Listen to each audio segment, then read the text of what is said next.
கரிவரதராஜ பெருமாளுக்கு அர்ச்சகர்கள் தீபாராதனை காட்டுவதற்கு முன் கருவறையில் உள்ள மின் விளக்குகள் அணைக்கப்படுகின்றது. தீபாராதனை ஒளியில் பெருமானின் திருமுகத்தை தரிசிக்கும் போது தீப ஒளியில் அதுவரை மூடியிருந்த இறைவனின் கண்கள் சற்றே திறந்திருக்க இரு கண்களும் வெண்மையாக பெருமாள் நம்மை பார்ப்பது போல் இருக்கின்றது.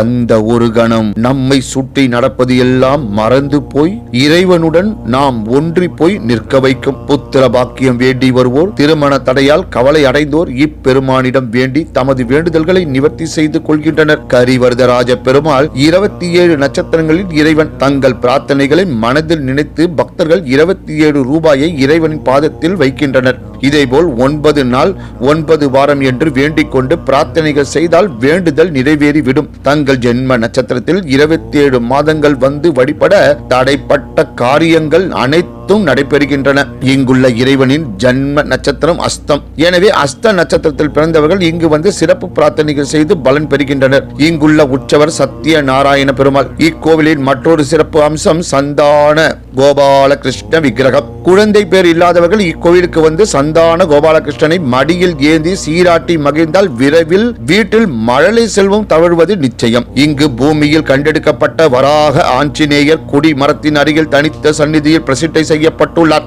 இங்கு உற்சவர் சத்திய நாராயணர் தனது இடது கையில் கதையுடன் சத்திய நாராயணனாக காட்சியளிப்பதால் இங்கு ஒவ்வொரு பௌர்ணமி என்றும் சத்திய நாராயணன் பூஜை சிறப்பாக நடைபெறும். மேலும் இக்கோவிலில் செவ்வாய்க்கிழமை தோறும் காலை 11 மணிக்கு கூட்டு பிரார்த்தனை நடைபெறும். பக்தர்கள் தங்கள் வேண்டுதல்களை நேரிலோ அல்லது கடிதம் மூலமாக அனுப்பி வைத்தால் அதனை பெருமாளின் திருவடியில் வைத்து சேவித்து கூட்டு பிரார்த்தனை நடத்தப்படுகின்றது.